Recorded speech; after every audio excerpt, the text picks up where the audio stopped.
Isso aqui é incrível, né? Muito legal.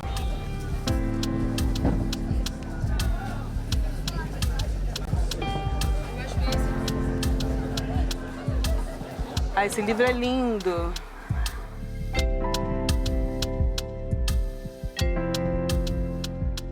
Olá, bem-vindos ao Trilha de Letras especial na Feira do Livro em São Paulo.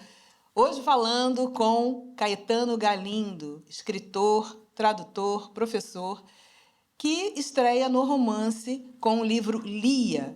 Vamos falar com ele aqui agora, com vocês. Muito prazer, muito bem-vindo ao Trilha de Letras. Prazer é meu, eu que agradeço o convite. Obrigado, de verdade. Então, para começar, contextualiza um pouco para a gente sobre o romance Lia, do que trata a história, quem é a personagem. Do que trata dessa figura. A Lia é o único objeto que unifica o livro todo. Essa mulher que a gente vai conhecendo aos pedaços. O livro é todo composto por pequenos fragmentos, não necessariamente relacionados, em termos de sequência, causa e consequência. Eles são simplesmente visões parciais, muito diferentes. Às vezes é uma pessoa qualquer que fala dali, às vezes a gente vê uma cena, às vezes a gente apresenta uma outra cena e de repente ela aparece num cantinho. A Lia está sempre unificando essas coisas todas que são narrativas parciais, independentes e distantes. E a ideia é ver o que acontece com alguém que for ler esse livro em busca de entender uma pessoa, que é meio que o que a gente faz na nossa relação normal com a literatura, né? Pois é, isso que eu ia te perguntar. Não é isso que a gente faz com todos os livros, né? Afinal de contas, o que forma uma pessoa? O que é uma pessoa, se não fragmentos? Essa experimentação estética que você fez no Lia é algo pouco visto, mas todo leitor e leitora, no fundo, não cria uma outra história? É o que a gente faz, né? É o que vicia a gente. É usar esses objetinhos de papel e de palavras para tentar formar imagens de histórias, de situações, de pessoas, especialmente de pessoas, eu diria. E a questão é que, assim, a forma tradicional do romance se desenvolveu ao longo da sua história como um mecanismo muito eficiente, muito eficaz, muito econômico de gerar esses efeitos e de produzir essas experiências. No entanto, leitores calejados, às vezes, podem se ver numa posição de tudo bem, eu já conheço esse jogo, eu já sei como isso funciona, eu sei como é que se joga. E a gente sabe, por isso sabe também que esse jogo, essa convenção, tem seus limites. E os limites são, de alguma maneira, definidos pela própria natureza dessa forma. É isso que leva alguns leitores e alguns escritores a pensar: será que o que eu quero apresentar, a visão que eu quero do que é a nossa relação com personagens, com pessoas, com o mundo, cabe naquele molde? E se não couber, será que eu consigo encontrar uma forma alternativa de apresentar isso que seja mais fiel a isso que eu quero apresentar? Dito assim, ninguém vai ter vontade de ler o livro. Mas e eu acho que é legal. Eu fiz para ser legal, não foi para torturar ninguém. Mas é um pouco essa ideia, né, de que em alguma medida o realismo tradicional, o romance tradicional organizado, em que tudo faz sentido, tudo é encaixado, tudo tem valor, em alguma medida ele trai a nossa percepção da realidade, né? A realidade é muito mais desprovida de sentido. Defina a realidade, né? O que é realidade? A realidade jamais definiria, mas a nossa percepção da realidade é muito menos abrangente, coerente, coisa. Eu costumo brincar com os alunos que se a gente transferisse para a vida a nossa forma de ler romances, o nome disso é paranoia, né? A gente não quer olhar para... vejo que 3 pessoas estão de vermelho, isso simboliza tal e qual coisa. Vejo que o número de presentes aqui faz uma alusão a Santa Ceia, ou sei lá, que coisa. A gente lê poesia, assim, a gente lê ficção, assim, a gente foi treinado para isso. Mas a vida é muito mais desprovida de sentido, de lógica, de coerência. E se eu quiser apresentar um objeto de ficção que não digo obedeça, mas que respeite esse caos, essa falta de organização, talvez eu precise encontrar um jeito diferente. E se eu conseguir fazer isso, talvez isso consiga bater no coraçãozinho de alguns leitores de um jeito novo. Tipo, legal, isso faz sentido. Nossa, muito interessante. E o livro nasceu como um folhetim, não é? O que você acha disso, né? Algumas coisas assim, como se fosse um gênero menor. É que, para variar, né, o gênero acabou... Existe a forma de publicação do folhetim, que é a ideia da publicação seriada de ficção, né, que aqui nós estamos hoje muito familiarizados pelas séries do audiovisual, e existe o tipo de ficção que tradicionalmente se publicava na literatura folhetinesca, especialmente no século XIX. Mas existe, fora isso, existe o meio de se dar a público uma história. E isso tem sido pouco usado. Eu tenho um meio que exige certas coisas de mim. Isso é cabeça de tradutor, eu acho. Eu preciso atender às demandas do trabalho. O trabalho era produz alguma coisa que possa ser publicada semanalmente. E eu fui ficando meio fascinado por esse mecanismo e pelo que o mecanismo me levou a fazer. A ideia de que eu precisava fazer fragmentos diferentes, eu precisava manter as pessoas interessadas na forma, porque a história não existia. Você falou uma coisa aí, cabeça de tradutor. Você traduziu a obra do James Joyce. Falta um livro, né? Apenas. E como é esse pulo, né? Da tradução para uma criação original sua. Como é que foi para você essa viagem? Traduzir é praticamente reescrever um livro, né? Porque eu acho complexo demais, eu acho incrível. Me fala aí, como é que é isso? Traduzir é um processo fascinante e, sim, tem muito a ver com escrever um livro. Eu costumo dizer que você está escrevendo o livro, mas você não está concebendo o livro. A pessoa já te deu a trama, os personagens, a estrutura, mas você precisa desvestir aquilo tudo da sua prosa original e revestir com uma prosa nova.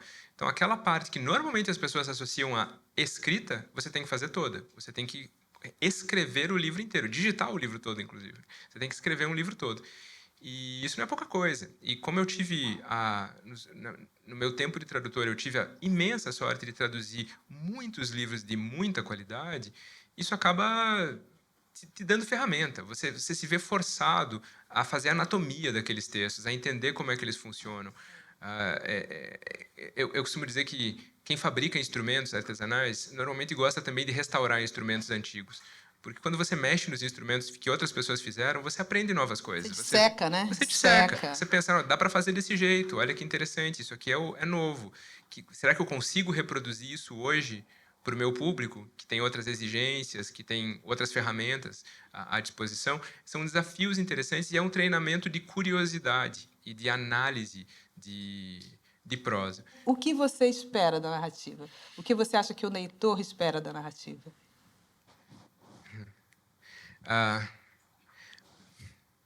Bom, primeiro, eu tenho desconfiança da narrativa. Inclusive nesse sentido que você estava falando, eu acho que é muito coerente que a palavra tenha sido cooptada e tenha sido transformada no que foi hoje, porque eu tenho desconfiança da narrativa, e cada vez mais. Porque, veja, eu sou um consumidor de narrativas as mais tradicionais, não quero dizer nada disso aqui, mas eu acho que eu hoje, para escrever e para o tipo de coisa que eu normalmente me interesso por ler, eu tenho desconfiança do modelo que apresenta as coisas numa ordem, numa sucessão de causa e consequência, um modelo que gosta de explicações, que gosta de fornecer coerência, que gosta de trabalhar com relevância. Né? Aquela velha ideia que a gente fala em sala de aula, que costuma ser atribuída ao Chekhov, né, o dramaturgo russo, contista, que se algo acontece, se algo aparece numa peça de teatro ou num livro, aquilo terá que ser útil. Né? Isso se costuma chamar de a pistola de Chekhov. Né? Se a pistola apareceu na primeira cena, ela vai ter que ser disparada até o final do livro. E isso eu acho muito traiçoeiro, porque, de novo, a vida não funciona assim. O audiovisual funciona muito assim, demais, né? Se aparece uma faca no primeiro ato, essa faca tem algum significado durante a trama. É um mecanismo super produtivo, né? E super econômico, super enxuto de produzir narrativas coerentes, bem estruturadas, sólidas. Mas, de novo, depois de um certo grau de calejamento, acho que toda a minha teoria da ficção é de podólogo. Depois de um certo grau de calejamento, você começa a ler os mecanismos, né? E daí, quando você vê a faca, você diz, eu sei, essa pessoa vai usar essa faca, tarará. Isso está estragando a tua experiência, inclusive, depois que você entende. Então, como é que a gente foge disso? E eu acho que, para mim, fugir disso, como leitor e como quem escreve, tem muito a ver com negar princípios que são estruturadores de narrativa. Não tem narrativa na Lia. E aí olha a viagem que eu vou fazer, hein? Olha isso. Esses eventos são bons porque a gente vai pensando as coisas, né? Minha filha tem 17 anos, Mas com 14 ela já olhava os filmes e ela matava. Vai acontecer isso, isso, isso, isso. E acontecia, porque a gente já tem A gramática. séculos e a gramática de como aquilo funciona, né? E aí tem uma discussão que eu acho que é muito, muito atual, eu acho que dialoga isso com isso que você disse, que é inteligência artificial. Essa fórmula, todas as fórmulas, o algoritmo vai ler e vai reproduzir. Já está fazendo. Já está fazendo. Então, talvez a gente precise realmente exercitar outras formas de hackear esse sistema e de contar as coisas, né? Fugir um pouco dessa gramática. Você concorda comigo? Total. E, assim, há áreas em que... Primeiro, né, a gente tem a super sorte de que a gente trabalha aqui, a gente está aqui conversando sobre livros, né, literatura, poesia. Dia desse eu conversava com um amigo, ele dizia, inteligência artificial e a poesia. Eu falei, cara, a inteligência artificial nunca vai dominar a poesia porque não tem dinheiro envolvido. Ninguém dá a mínima para a poesia. A nossa super felicidade é que a gente lida com uma coisa que não interessa a ninguém. Então, tipo, o Elon Musk não está conspirando. Vocês estão aqui, adivinham, não interessa. Não, nós somos os felizes, nós somos os happy few lá do Henrique V. A gente coloca o nosso coração em coisas para as quais eles não dão a menor pelota. É isso, o Zuckerberg não está pensando numa máquina de escrever soneto. Ele não quer saber nem de interpretar o povo soneto. fica, vai substituir o escritor, mas, gente... Agora, em áreas em que circula dinheiro, isso está acontecendo de maneiras mais aceleradas, né? A canção popular, por exemplo, hoje, em 30 segundos, você produz uma canção em um programa gratuito de inteligência artificial e, olha, é assombroso o que eles fazem. Os programas produzem cançõezinhas redondas. E o que isso diz pra gente? Que a canção popular de finais do século XX, em alguns dos seus registros, em alguns dos seus lugares, se escravizou a mecanismos, a fórmulas, a estruturas, a padrões, que são muito facilmente dedutíveis e reempregáveis. A literatura, eu acho que está longe de chegar a esse lugar. O audiovisual talvez esteja num lugar muito parecido. E não é à toa... e é complicado, né? E não é à toa que o pessoal diz que os roteiros são provavelmente uma área que vai sofrer uma influência muito grande, um impacto muito grande. Porque lida com fórmula, né? E tudo que tem fórmula, a máquina vai lá e vai ler a fórmula. E a gente está aqui num lugar que é a literatura, entre muitas aspas, de invenção. Eu gosto de dizer a literatura irresponsável, que não está preocupada em pagar as contas do editor, em que a gente não precisa disso. E a gente está num lugar que pode nos permitir fugir disso, colocar o dado de imprevisibilidade. E aí que eu acho bonitinho, né? Porque esse dado de imprevisibilidade cai exatamente naquela visão de mundo que me interessa também representar. Não existe lógica, não existe coerência, não existe relevância, não existe necessidade. O acaso é o mais generoso dos deuses. Então, tipo, se eu conseguir colocar isso como princípio de formulação de literatura, eu vou estar produzindo uma literatura que é coerente com uma visão de mundo e que não tem nada que ver... De novo, eu comecei a falar igual um professor chato. Que não tem nada que ver com fórmulas, repetições, estruturas previsíveis e quadradas. O risco é grande também, né? Porque a fórmula te dá uma coisa maravilhosa que é segurança. Uau, quero muito falar muita coisa sobre isso, mas vamos dar aqui uma pausa, um intervalo e voltar daqui a pouco com Caetano Galindo e o Lia.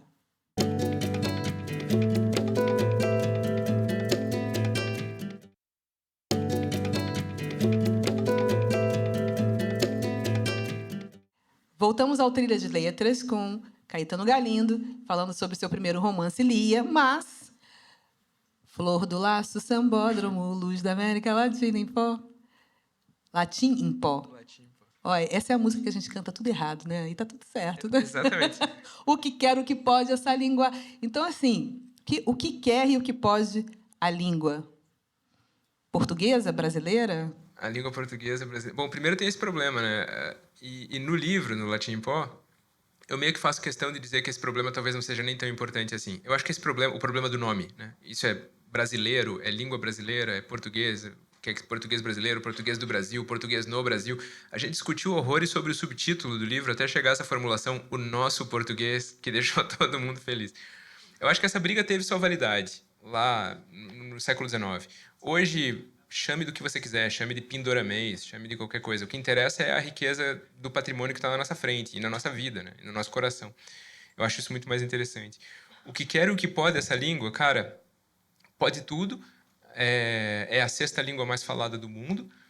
E vale lembrar que esse número, esse peso, só existe por causa dos brasileiros. Portugal é um país de 10 milhões de habitantes. O idioma de Portugal jamais estaria entre as grandes línguas econômicas, políticas, diplomáticas, culturais do mundo, apesar do incrível patrimônio cultural que eles teriam a alegar. O Brasil é que gera isso.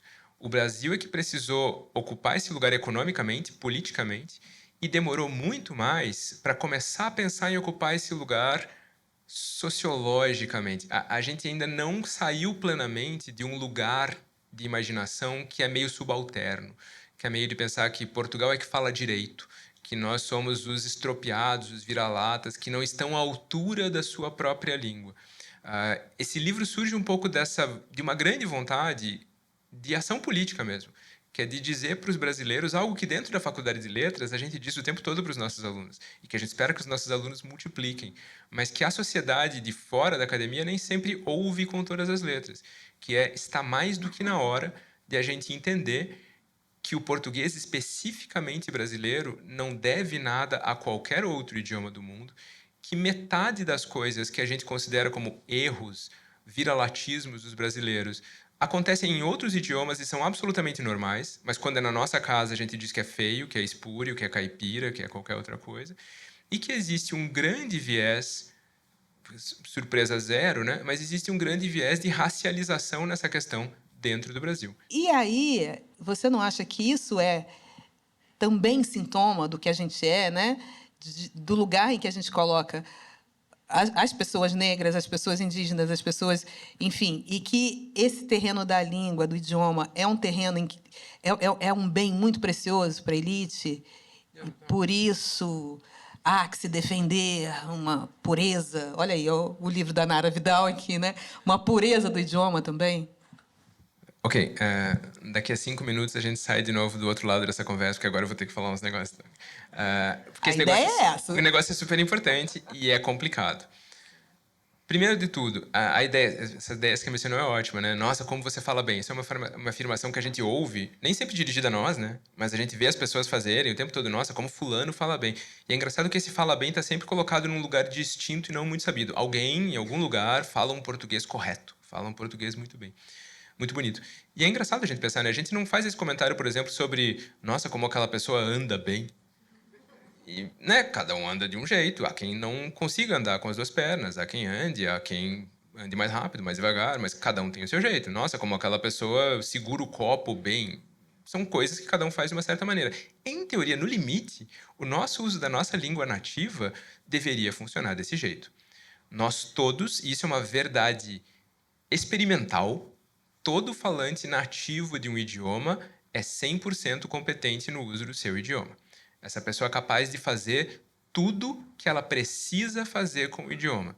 No momento em que ela precisar mais, em que ela precisar exigir mais, ela vai ter que aprender novas maneiras de lidar com isso. As tuas necessidades vão dar o tamanho do teu domínio da língua, mas você é plenamente capaz de usar a tua própria língua. Ninguém fala mal o seu próprio idioma. E isso não é ideologia, isso não é posição, isso não é parcial. Isso é verdade empiricamente realizável, perceptível em qualquer idioma do mundo. No Brasil isso é um pouco mais complicado, mas não é exclusivo da situação brasileira. Existe um dado complicado nessa história que é a relação da linguagem com a escrita. A escrita, em teoria, é subalterna à fala. A escrita é representação da fala. Ela deveria ser um lugar de segunda posição.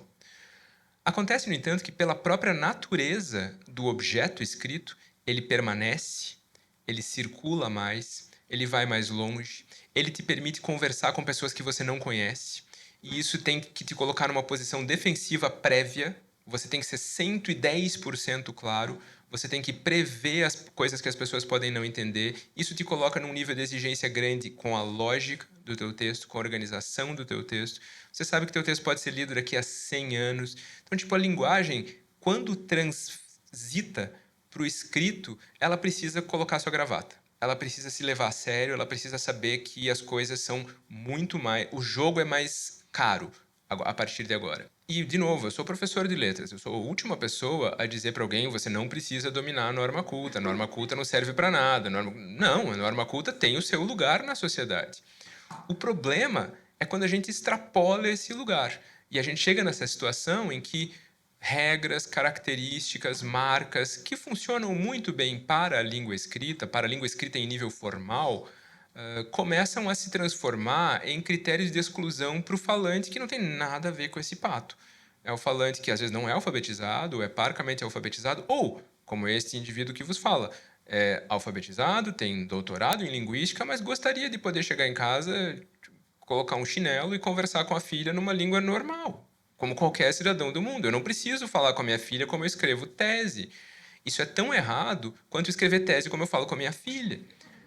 O problema é que a gente trata esses dois polos como se eles não tivessem a mesma validade. E isso é que está fundamentalmente errado. E o que está por trás disso? E aí é que você botou o dedo na ferida. O que está por trás disso? O domínio da norma culta, o domínio preciso da norma culta, atesta uma única coisa, que é: você teve meios, tempo e condições de receber uma escolaridade plena. Escolaridade? Escolarização. Eu, por exemplo, não sou uma dessas pessoas. Recebeu uma escolarização plena. O que isso quer dizer no Brasil? Que a tua família estava numa situação social que já não era típica. Você não precisou, por exemplo, trabalhar o tempo todo, 24 horas, e teve tempo de ir para a escola. Mesmo que você diga: eu fui para a escola pública, tua família pôde abrir mão de você como mão de obra para você ir para a escola. Ou você foi para uma escola privada, você foi para a universidade, você teve uma formação. Então, do momento em que você usa cujo corretamente, em que você usa uma oração relativa perfeita, o que você está dizendo para a sociedade é: olha para mim, eu sou 100% escolarizado. E eu não preciso contar para ninguém que esse crachazinho, no Brasil, é muito racializado. E do momento em que eu começo a pautar toda a minha relação com o idioma brasileiro por critérios que estão nesse crachazinho, eu estou, sim, cedendo a preconceitos, a um mecanismo de exclusão que, na real, é cruel e que não diz muita coisa sobre o falante. E aí, Caetano, tem um outro dado que é o seguinte: minha família é toda ligada ao direito, né? Tal. Mas são boas pessoas. São boas pessoas. São até legais, mas são todos ligados ao direito.